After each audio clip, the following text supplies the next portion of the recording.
Mukhang mainit na naman yung dugo niya. Palagi naman. Okay, class, bring out one sheet of yellow paper. Mag-essay kayo. Patay, yellow pad. Babe, Scarlett, pwede naman ako yan. Ayoko! Last week na pa, eh? Sino nakaubos yung yellow pad ko? Ha? Butin ka kaya? Sorry. Class, pass your research paper. Last week pa yan. Ma'am, eto na po yung akin. Kasi nakagusto mo. Tinanggal ko na po. Ha? Ba't mo kami tinanggal? Yung mga pinapasa mo, walang kwenta. Binigyan na kita ng chance, diba? At ikaw naman, Samantha, hindi ka naman kasi ng GC, diba? Oo, ayun pa pa. Please, ha? Bakit kaya palagi mainit yung dugo ni Scarlett? Baka mabigat lang yung pinagdadaanan niya.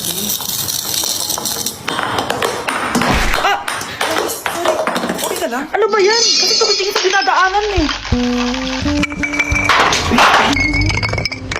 Bulag ka ba, ha? Kita mong dumadaan ako dito tapos babanggain mo ako? Wow, maldita ka. Kala mo di kita papatulan. Oh, bakit? Porket cute ka. Bakit type ka?